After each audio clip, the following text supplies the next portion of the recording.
A poor intern brought her baby to a job interview. What happened next shocked the CEO forever.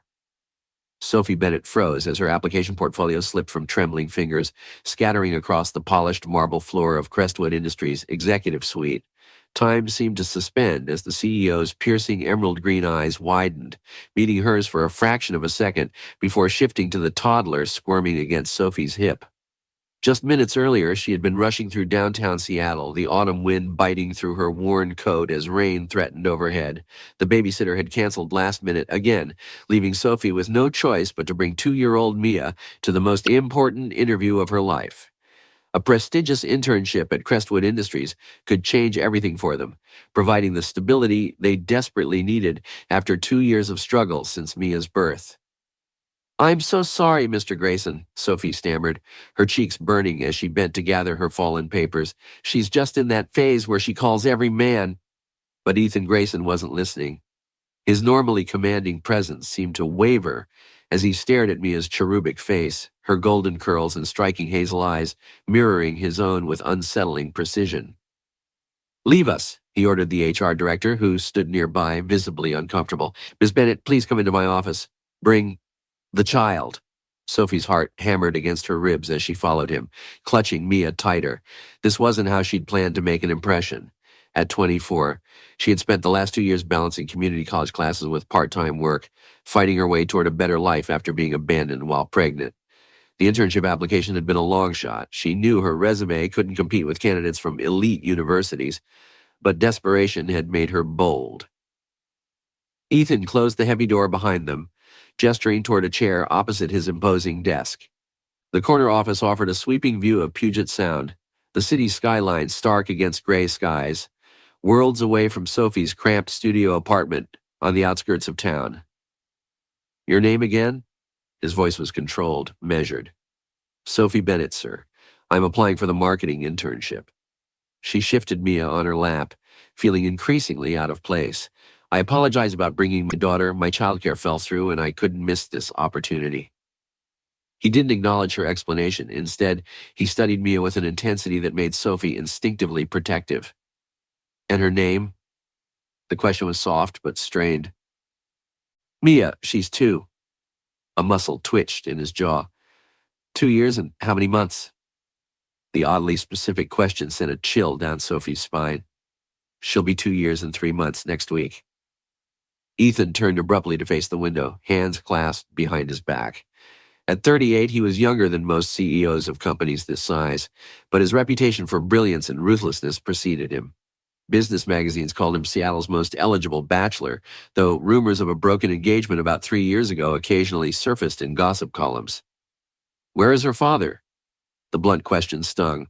"Not in the picture, Mr. Grayson." "That wasn't my question." Sophie swallowed hard. "I don't know, sir. We met at a charity gala where I was working as a server. It was just one night. He gave me a fake name. When I found out I was pregnant, I had no way to contact him." Ethan turned slowly, his expression unreadable. "Which gala?" "The Children's Hospital benefit, December, almost 3 years ago." He sank into his chair, something flashing across his face. Recognition, perhaps? Impossible. The man she'd spent that night with had been charming, warm. Nothing like the cold, calculating figure before her now. "You were wearing a black dress," he said quietly. "Your hair was up." Sophie's breath caught. "How could you possibly know that unless—" She whispered the name he'd given her that night, a middle name. "James?" His gaze never left Mia, who had begun to squirm in Sophie's arms, reaching curious fingers toward his desk. "I was in a different place then," he admitted. "The engagement had just ended badly." Sophie's mind raced, pieces clicking into horrifying place. The way Mia's eyes matched his, the timing, the inexplicable attraction she'd felt that night to a stranger who'd seemed somehow familiar. His face occasionally glimpsed in business news segments she'd never paid much attention to. "This isn't possible," she murmured, though the evidence sat squirming on her lap. "DNA testing will confirm it," he said matter-of-factly, "though I hardly think that's necessary, looking at her. She has my mother's chin." His voice softened imperceptibly on these last words. "I didn't come here for this," Sophie said, fighting to maintain composure. "I didn't know." I'm just here for the internship, which you're clearly unqualified for, he replied, picking up her portfolio and scanning it with critical eyes. Community college education, retail experience, no connections in the industry. The dismissal was a slap. Sophie stood, pride overriding shock. We'll go. I don't want anything from you. I've managed on my own for 2 years. We'll continue to do so. Sit down, Miss Bennett. There was something new in his tone. Not warmth, exactly, but less ice. I'm not finished. Thank you for your time. She turned toward the door, but his next words stopped her. She called me Daddy. Sophie turned back slowly. Ethan was now standing, hands flat on his desk, vulnerability briefly visible beneath his controlled exterior. Children say things, Mr. Grayson. It doesn't mean I have no family left, he interrupted. My parents died when I was in college. No siblings. I've built this company at the cost of everything else. His eyes met hers directly. Mia chose that moment to squeal and point at a small crystal sculpture on his desk. Pretty! Something in Ethan's expression shifted as he watched her. Wonder, perhaps, or fear.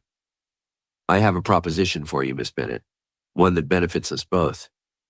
I'm not interested in hush money. That's not what I'm offering. I'm offering you the internship. Sophie laughed bitterly. Out of pity? No. Strategy. He straightened. You'll work directly under me, learn the business from the inside.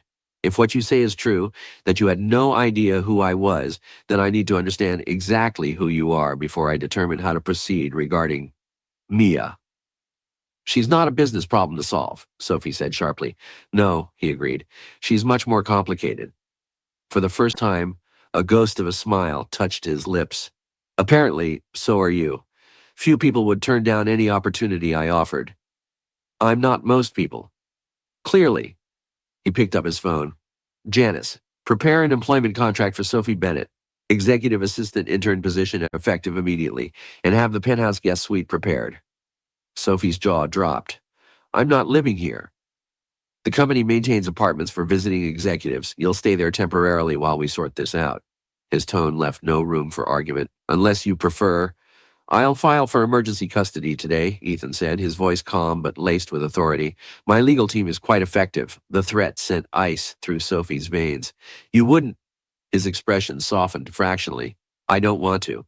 I'm trying to offer a reasonable transition for all of us. Sophie looked down at Mia, who was now contentedly playing with the button on her worn cardigan, blissfully unaware of how her innocent word had just changed everything. They had struggled for so long. The apartment with the leaky ceiling, the irregular paychecks, the nights studying while Mia slept, fighting exhaustion. 1 month, Sophie finally said. We'll try this arrangement for 1 month, then we renegotiate.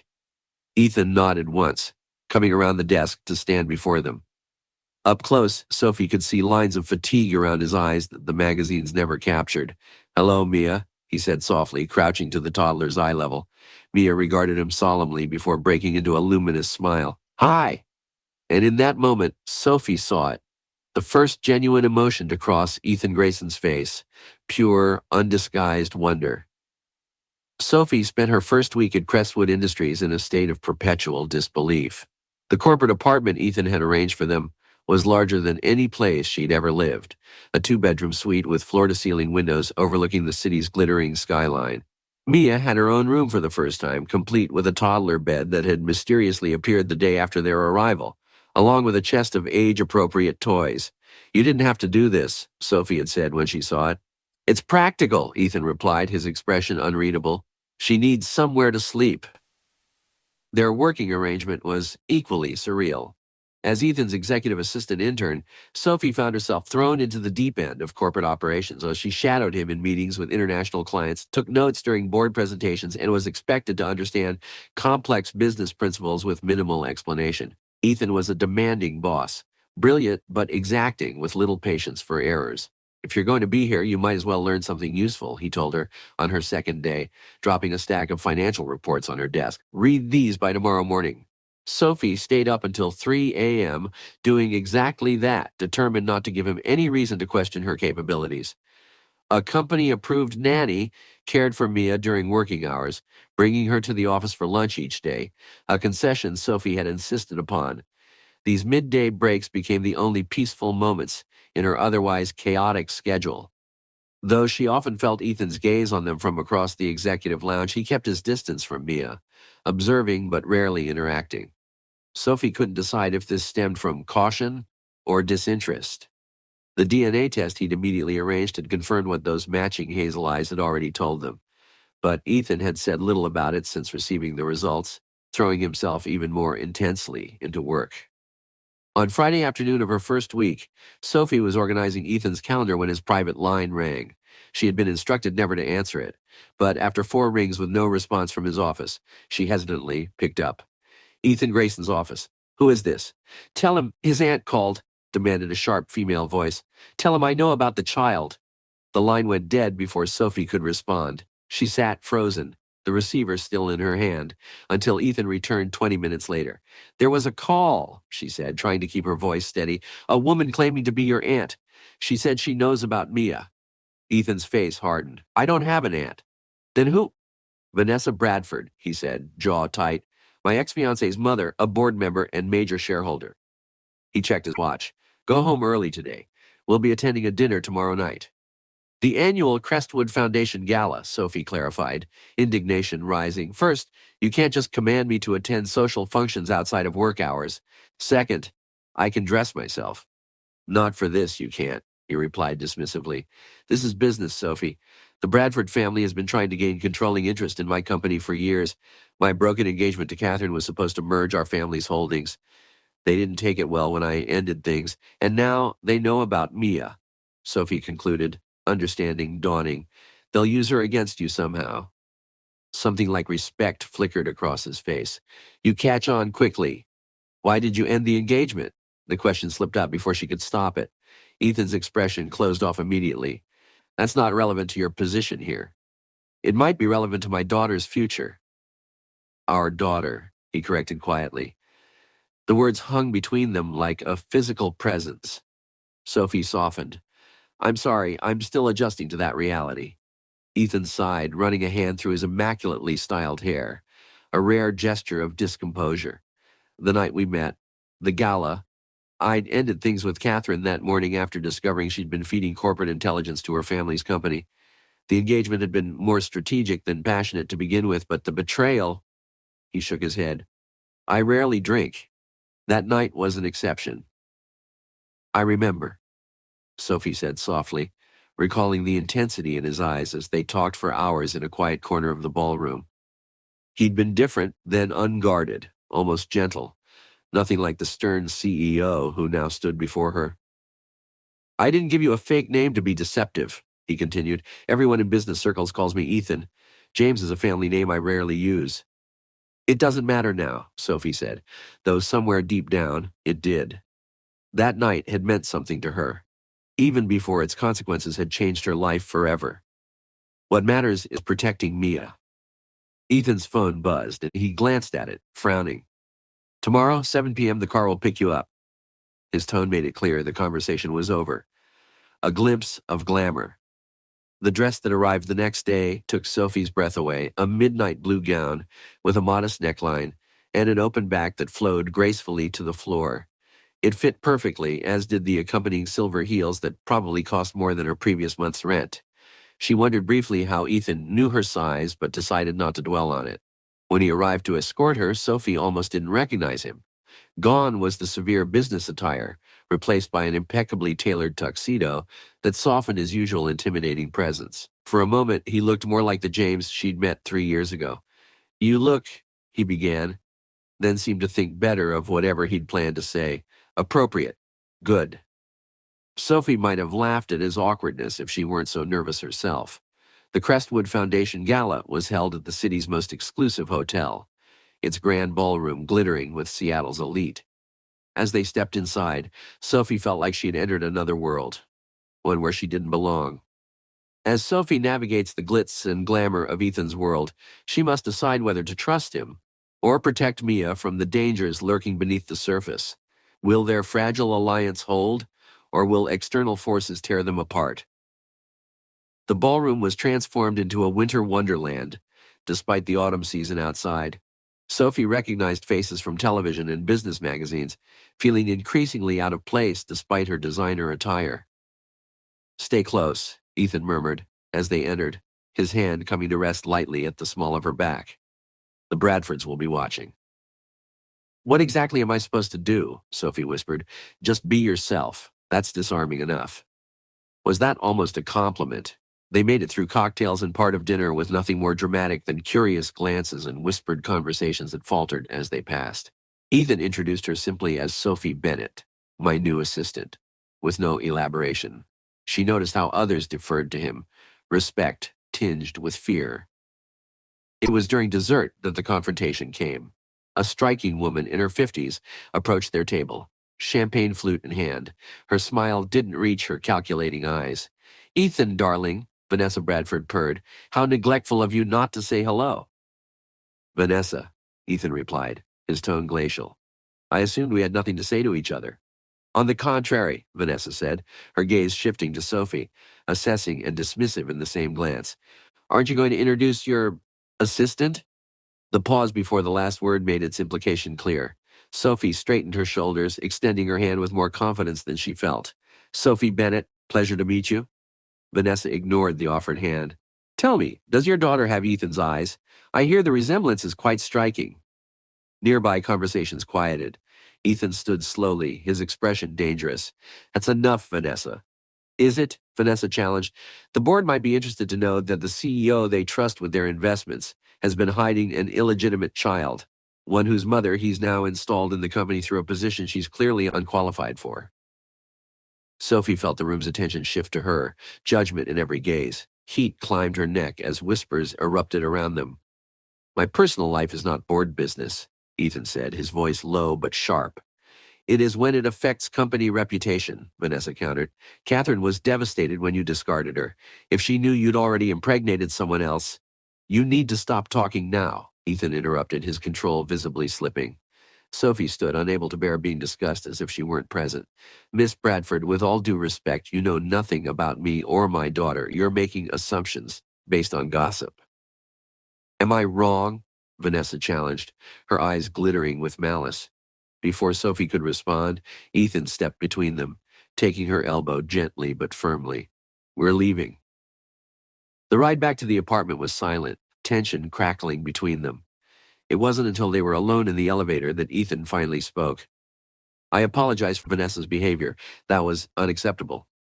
Is that what you're worried about, my feelings? Sophie laughed hollowly. What about Mia? What happens when the board questions your judgment, when they start digging into my background? I didn't ask for any of this, Ethan. The elevator doors opened to their floor. Sophie stepped out, but Ethan caught her wrist. His touch was surprisingly gentle. Sophie, wait. She turned, suddenly exhausted. Ethan's carefully maintained facade cracked, showing a glimpse of vulnerability that stopped her retreat. I don't know how to do this, he admitted quietly. Family connection. It's been just me for so long. That night at the gala, Sophie said softly, you told me about losing your parents, how alone you felt even surrounded by success. Surprise flickered across his face. You remember that? I remember everything about that night. The confession hung between them.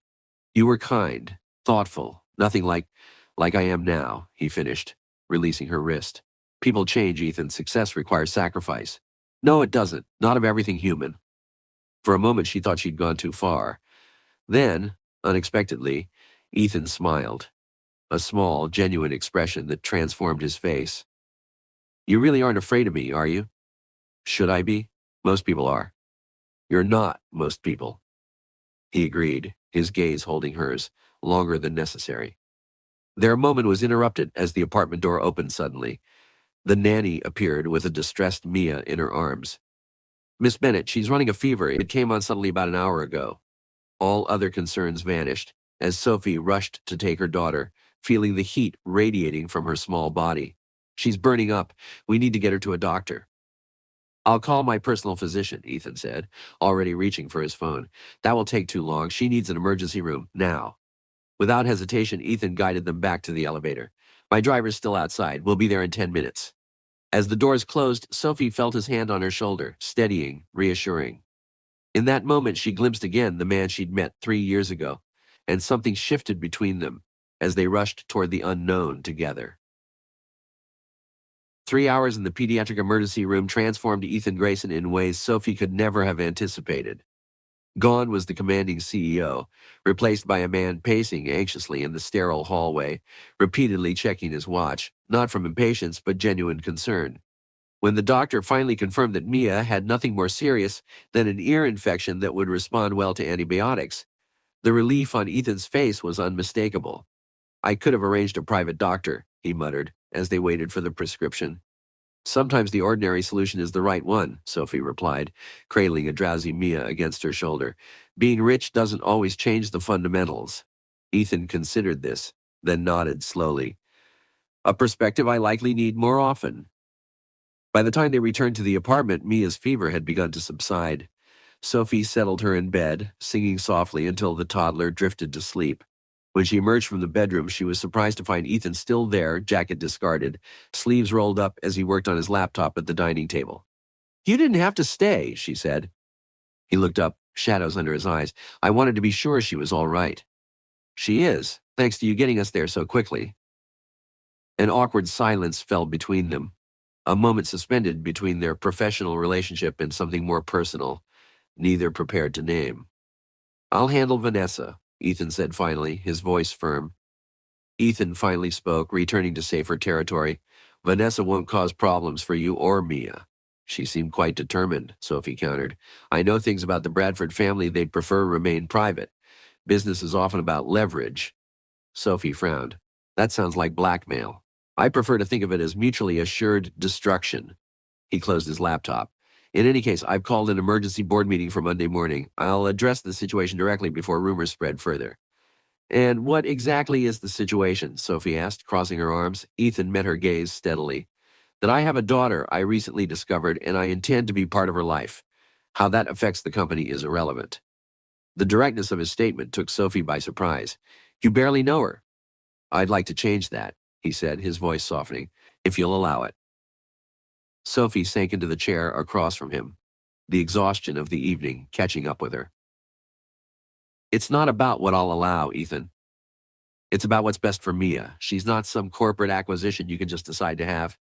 Is that what you think I'm doing?" "I don't know what you're doing. One minute you're threatening custody battles, the next you're rushing us to the emergency room and looking at Mia like she's a miracle you never expected." "Because she is." The simple admission hung between them. "I grew up with parents who saw me as nothing more than the future of Crestwood Industries. Success was the only option, emotional attachment a weakness. When they died, I inherited their company and their philosophy." He paused. "Until tonight, I didn't realize how much of it I'd internalized." "What changed tonight?" "When I saw Mia sick, I wasn't thinking about succession planning or public relations. I was just—" He seemed to struggle, finding the words. "Scared for her." Sophie's expression softened. "That's called being a parent. It's not a role I ever prepared for." "No one is ever really prepared," she admitted with a small smile. "You just do your best each day." Ethan's phone buzzed with an incoming call. He glanced at it, frowning, then silenced it. "Work can wait." The gesture, small but significant, didn't escape Sophie's notice. "Our month is half over," she said quietly. "We need to discuss what happens next soon." "Stay," he said, more command than request. Then, seeming to catch himself, he added, "Please. The position is beneficial for both of us, and for Mia." "Is it? Right now, it seems like we're caught in a power struggle between you and the Bradfords, with my daughter in the middle." "Our daughter," he corrected, this time more gently. "And you're right. This isn't what I intended." He ran a hand through his hair, disheveling it in a way that made him look younger, more approachable. "Perhaps we should start over." "What does that mean?" "Dinner tomorrow night. Just the three of us. No work, no Bradfords. Just getting to know each other." Sophie studied him, trying to reconcile the cold executive with this man who now looked at her with something approaching vulnerability. "This isn't a business negotiation, Ethan." "I know. That's what makes it terrifying." The admission clearly cost him something. "I'm not good at this, Sophie. Relationships, family, but I want to try. For Mia, and—" He hesitated. "For you." Before Sophie could respond, Mia's cry came from the bedroom. She rose immediately, but Ethan was already on his feet. "Let me," he asked, uncertainty making it a question rather than his usual command. Sophie nodded, following him into the darkened room where Mia sat up in her toddler bed, tears streaking her flushed cheeks. Ethan approached cautiously, kneeling beside the bed. "Hey there," he said softly. Mia sniffled, regarding him with those identical hazel eyes. Recognition dawned on her face. "Daddy?" she asked, the word that had started everything. Ethan froze, looking to Sophie for guidance. "It's okay," she whispered, "if you want it to be." He turned back to Mia, gently brushing a curl from her forehead. "Yes," he said, his voice uncharacteristically thick. "Daddy's here." Mia reached for him trustingly, and after only a moment's hesitation, Ethan gathered her into his arms. His large frame dwarfed her small one. Over Mia's head, his eyes met Sophie's, a silent understanding passing between them. Whatever happened next, they were in this together. The revelation in the society pages the following morning, complete with photos from the gala and speculation about Sophie's background, suddenly seemed far less important than the genuine smile on Ethan's face as he held his daughter for the first time. 1 month turned into 3 as autumn faded into winter. The emergency board meeting Ethan had called ended with his unequivocal statement.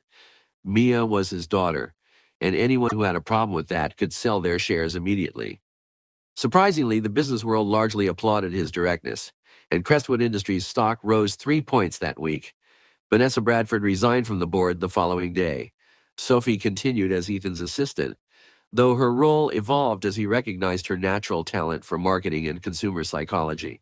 She found herself genuinely enjoying the work, applying her community college education in ways she never thought possible. For the first time, she was building a career, not just working jobs to survive. But the most profound change was in Ethan himself.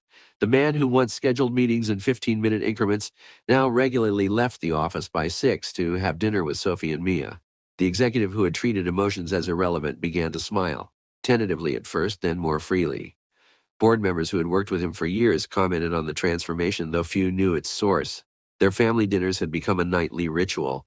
At first, they were awkward affairs, Ethan clearly uncertain how to interact with a toddler, but Mia, with a child's natural instinct, who had sensed his desire to connect and responded with unconditional acceptance. "She has your determination," Sophie observed one evening as they watched Mia stubbornly attempt to build a tower of blocks taller than herself.